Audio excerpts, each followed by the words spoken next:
smart grid on this system, and I come up with approaches or philosophies for controlling your charger. So that's what we're doing. So the presentation is basically on the coordination of plug-in electric vehicles. Before we start, I'm coming from Curtin University. We are in Western Australia, far from here. So I could have flown from here, but I did come from through Dubai. I had to stop there, so it was a longer flight for me. It worked. So basically, Perth we are in the city of Perth, and Curtin University is sitting here. We are a big campus. We have about 65,000 students, 45 on campus, and we have 4 international campuses. In Dubai, for example, we have in Indonesia, we have, Malaysia, and we have 4 campuses. So altogether, we have about 65,000 students on campus, and we have a good power engineering, power electronic engineering, which is known in Australia. So today, what I'm going to do, since we are with the audience's power electronics, I'm quickly go through the smart grid. Just one slide. What is smart grid? We all probably know that. I'm sure we know it. I talk about electric vehicles, the market, the present market, future market. So quickly going through that. And then I'll go through charging approaches. A couple of charging approaches or coordinated charging of these electric vehicles, which I talk about a couple of them. Basically, the simplest one is based on sensitivity, which is quick and fast. I'll talk about some AI approaches, but coordination result will almost be the same.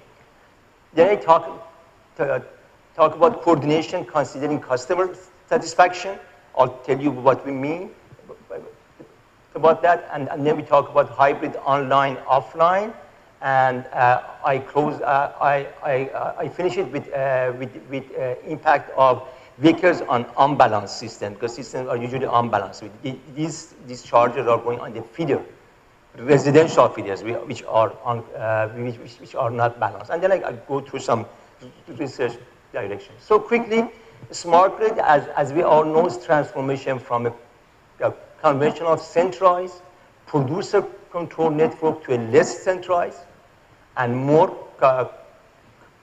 consumer interactive system. So that's what we are trying to do. The signatures are high penetration of renewables, otherwise it won't make sense. And distributed, so we have high penetration of distributed DGs, and mostly in Australia we have PVs a lot, and we have wind turbines, of course.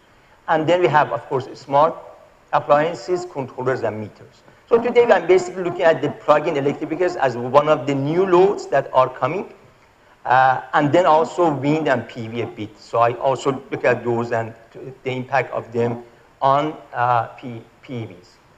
I'm going to call them PVs, plug-in vehicles. So PVs have, as you know, benefits. The benefits are obvious. They don't have as much pollution-free, if you charge them off your renewables, of course, but not if you charge them off the grid, because the grid power can come from a non-renewable sources. So they can be pollution-free and free of gas emission. They are less dependent on oil, of course, and they have lower operating costs, lower noises, and so on. And they also give us the opportunity of what we call vehicle to grid as compared to grid to vehicle when you charge it. So for discharging, you can discharge them and use them as batteries, and that's one of the good things that will be coming on the market. Issues, there are a lot of issues. Still, battery cost is high. So the price of vehicles are still high, but they are projected to drop. And then we have also without the tax reduction, yes, the cost is high. For example, for an Nissan Leaf in US is about $30K. But after you have the tax credits, it can come down to $20K. So governments are helping. Governments are chipping in and trying to actually motivate the consumers to buy these vehicles. They are relatively large and mobile. That's important. They are not small. They are large. The chargers are large compared to your home power, mobile, and time variant. So these 3 things are what makes them a bit hard to deal with. They need a smart grid infrastructure. So we need to have infrastructure for them, for example, chargers. So you need to have public chargers probably, or at home you need to take care of the high power that they take.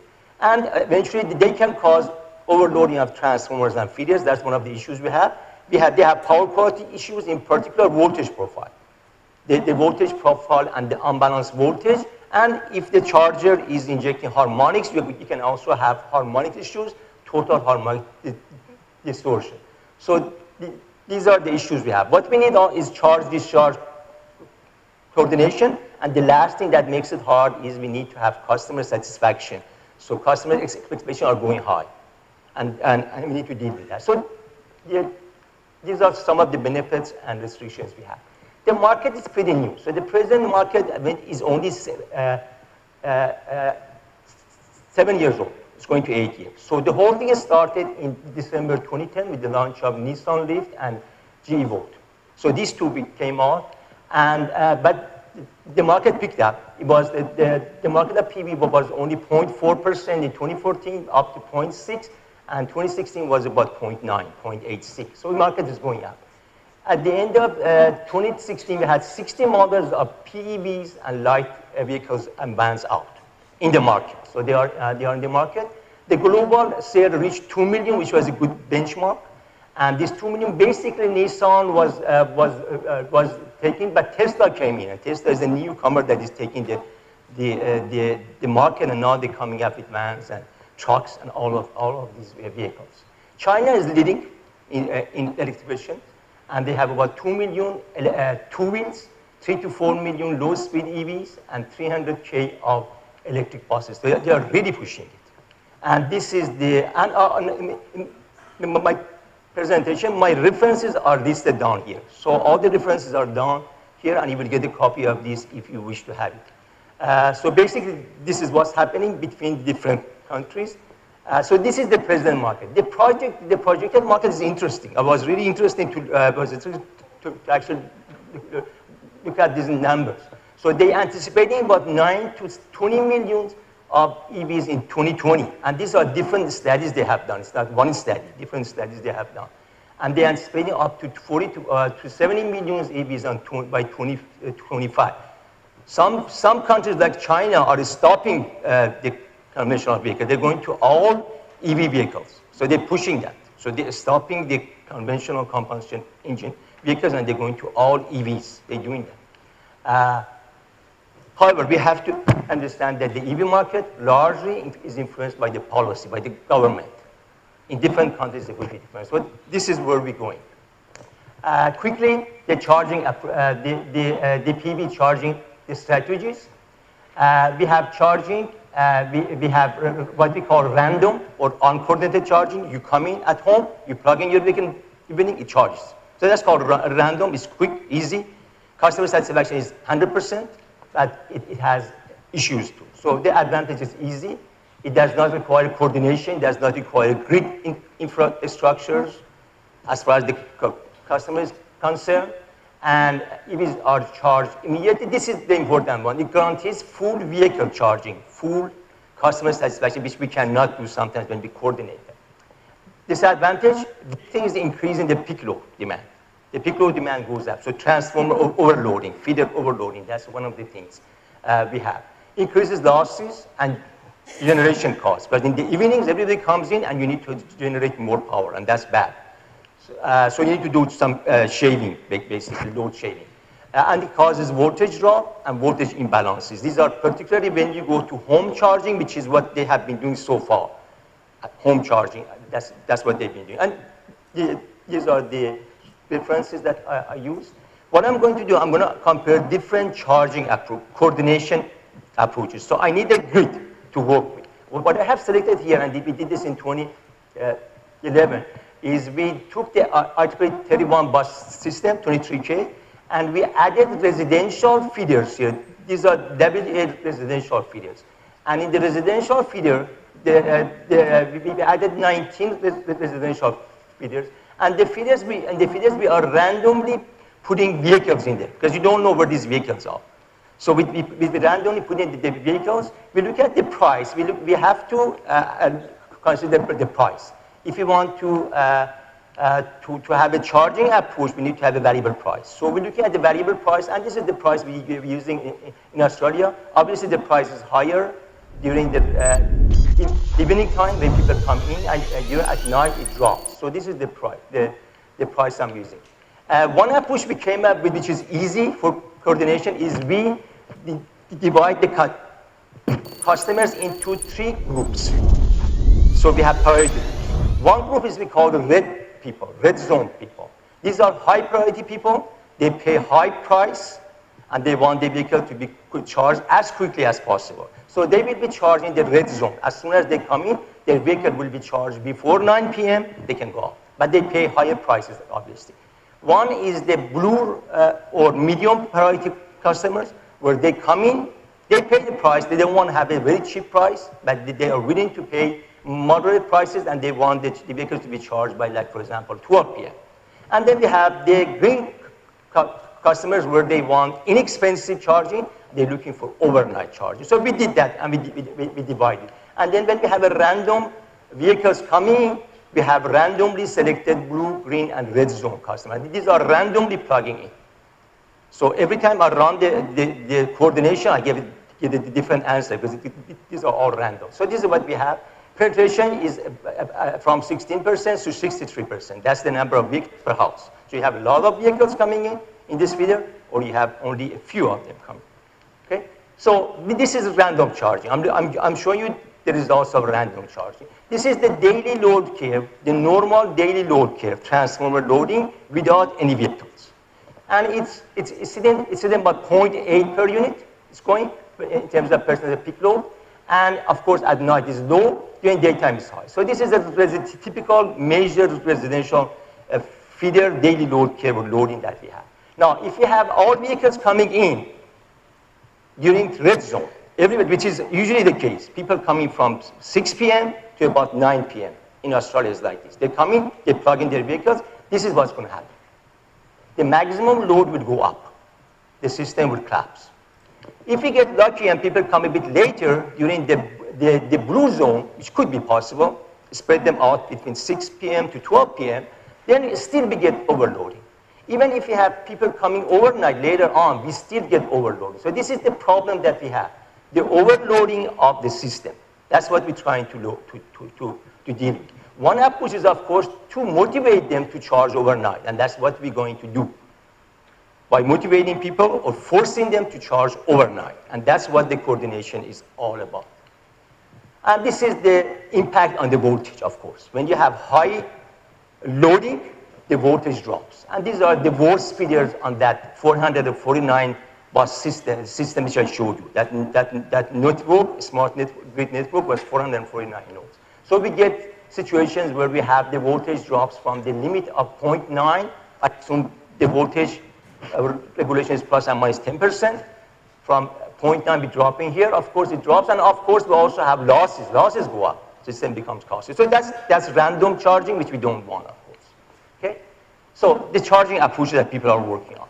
There are 2 approaches, what they call, so the PV coordination charges, there are 2 approaches, decentralized and centralized. So this is beside random charging. Random charging is there, we don't want it. We can have decentralized or centralized charging. In the decentralized charging, the charger is smart. So every vehicle will decide when, and what time to charge. So we have a smart charger. On the centralized one, the charging is controlled by the system operator. So when your vehicle comes in, sends a signal to the smart meters, I'm in, and the operator will decide when to start your charging of your vehicle. And of course, it has to guarantee your vehicle charging by the morning. So that's what we have. The charging strategy can be online. So as the vehicles come in, you charge. That's the best thing. Vehicles come in, you decide you charge them. Or it can be offline, where you keep the vehicles in the queue and you charge them later. That's good, but the customer satisfaction will be 0 probably. So one approach is to work offline. Keep all the vehicles in the queue, in the midnight, charge them. From midnight to 6 a.m., charge them. But that's called offline. A good approach may be a combination. I'm going to look at both approaches for you quickly. Okay? So basically, the approach is easy. We have a 4-step approach. we upgrade the vehicles, but we have a queue table for the vehicles. So we sort the vehicles in the queue table. Queue table is the list of vehicles that come in. And then we upgrade the DG status of our winged PVs, which we have, and then the price, we upgrade the price. So we're doing this every 15 minutes. This is online. Every 15 minutes, the smart meter is giving information, and every 15 minutes, we do these 4 steps. And then we do some kind of optimization to coordinate vehicles. So that's the hard part. And then we go on. But we upgrade daily load and we go on. So the approach is not that hard.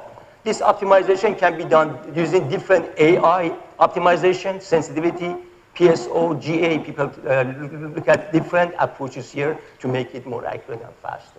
And they all have an objective function, cost function, and they all have, of course, constraints.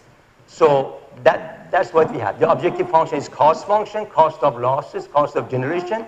The objectives can be voltage profile, can be the maximum loading of transformers, and it can be, we can keep adding things to this as you go on.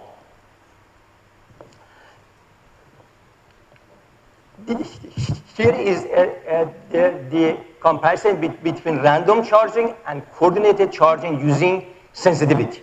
So random charging, we looked at it. We have overloading. In the coordinated charging using sensitivity,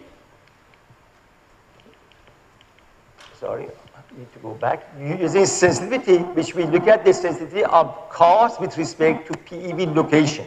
And that's easy to do. That's pretty easy to do. I'm showing you the results. The maximum loading of transformer is kept. So we are at the maximum loading. We're charging the red vehicles, people, high priority, medium priority, and low priority. And these are the random arrival of the vehicles. And it works fine. Everything works fine. So that's one approach that's been defined, and we've done it. We can also, of course, postpone the charging as we want, and we can do valley filling, where we fill this valley here. So these are different approaches that people are looking at it. And the result is that the cost will drop. This is random charging. The cost drops from 22% to 22 to 13%. And of course, the voltage profiles are all good now. So everything works fine here. The next approach is we can use some AI approaches. Instead of sensitivity, which is a fast but not too accurate approach, we look at sensitivity approach. And then we can also look at chargers, PV chargers that we put. So we can add chargers here, PV charging. This station, we can add PVs and wind turbines, distributed wind generations. And the results can come on with people add fuzzy reasoning for charging. So you basically look at, you define some fuzzy logic where you try to charge the vehicles as quickly as possible. For example, if the vehicle is in the queue for a long time, you charge it faster. So you can have fuzzy approaches like this. And when you do fuzzy, of course, the results get better. And I'm showing here with the fuzzy approach. We can add the wind turbine in there and charge your vehicles off the wind turbine. So we have some wind turbine coming early evening. So vehicles are being charged from the wind turbine. It's not overloading of transformers. It's coming from wind turbine.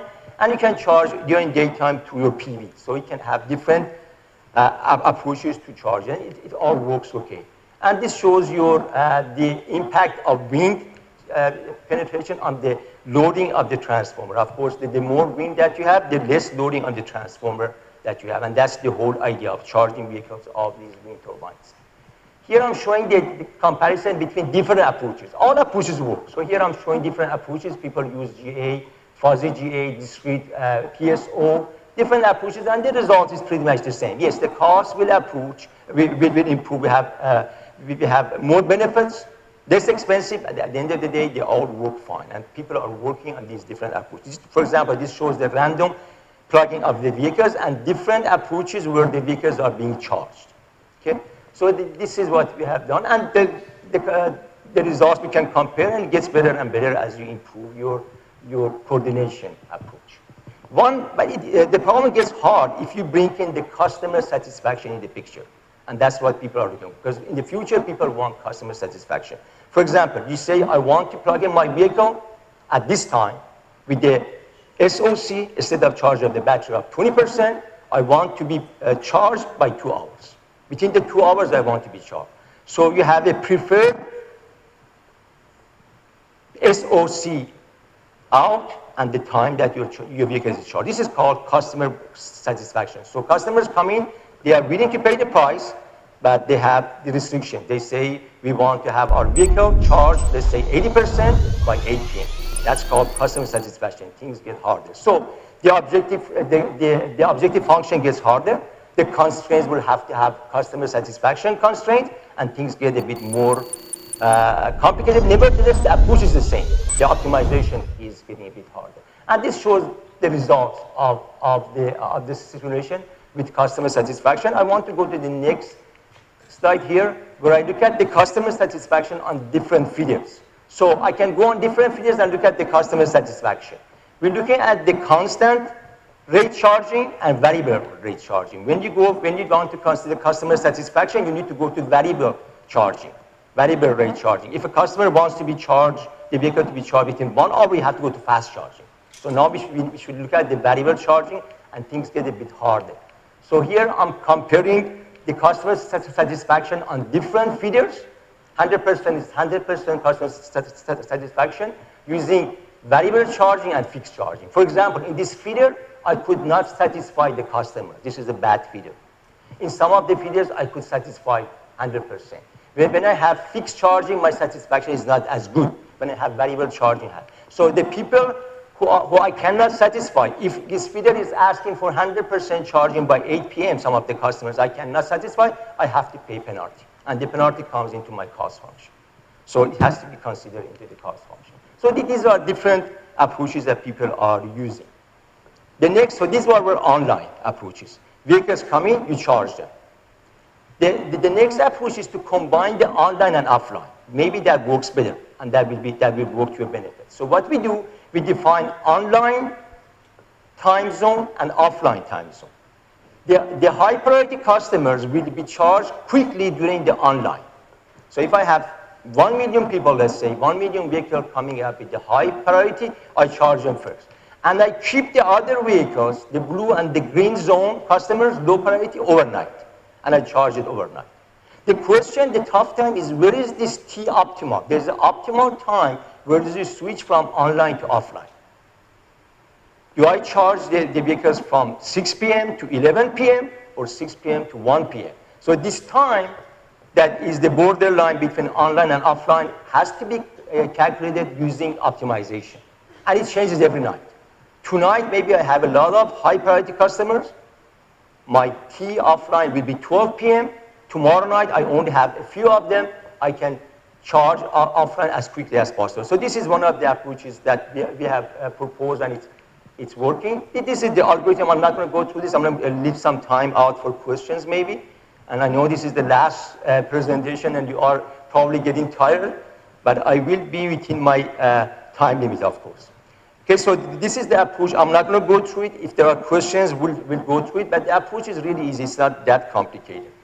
Here I'm showing some results now. When I do online optimization for high priority customers, I will make sure that I'm not overloading the transformer. So I'm charging all vehicles as quickly as possible. For the overnight or offline charging, it's my choice. I can do cost minimization, or I can do value filling. Some of the utilities would like to fill this value here. So for the online customers, I do cost minimization. So I coordinate the vehicles such that the cost is minimum for online. For the offline, I have my choice. I can do cost minimization, and that's the utility choice, of course, but that's the utility one. Or I can do value filling, 2 different approaches. Now look at the different time changes. When I do value filling, the optimal offline time is 24, midnight. But when I do cost minimization, the time is 3:30 a.m. So this time will change on me, depending on what I want to do. So this is the approach, and I'm showing the results. I'm comparing the results when I use different percentages of online and offline vehicles coming in. And this is showing the random plug-in of the vehicles. They're randomly coming in, and these are the number of vehicles an hour. So at 4 p.m., I had so many vehicles coming in this case. At, let's say, 9 p.m., I had so many vehicles coming in. And then this is the charging of the vehicles.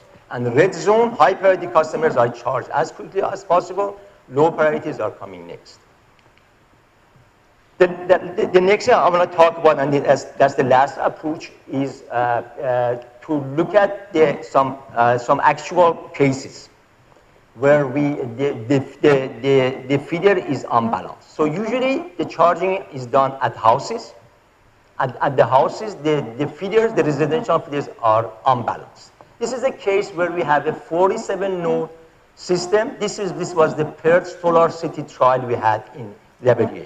So we had this city, solar city, where we put a lot of PVs roofed, and this is going back to about 2010 we did this.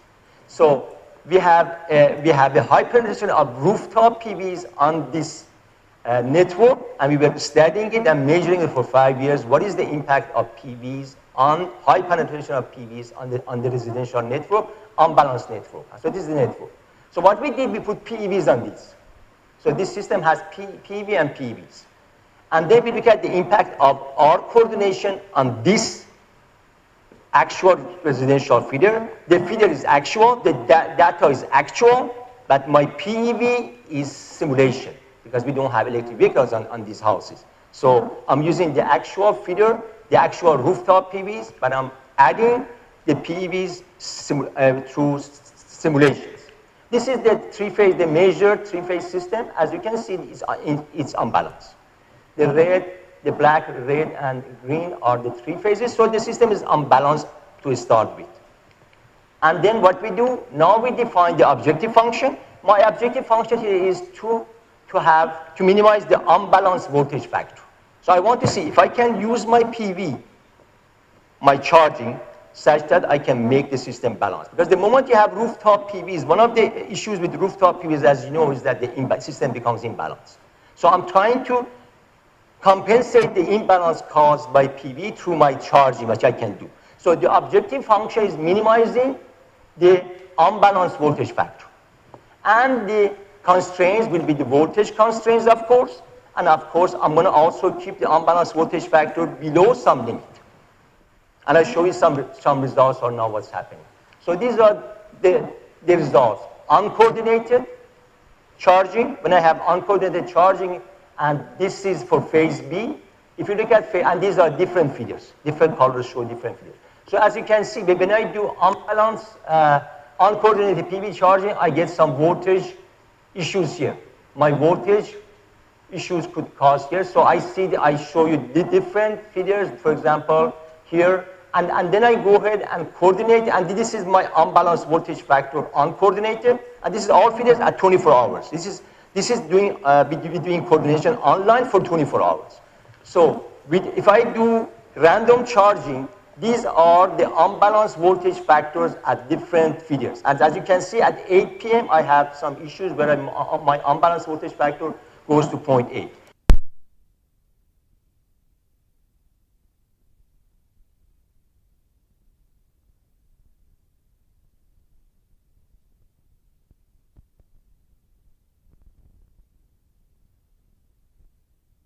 Below 0.6 in my optimization.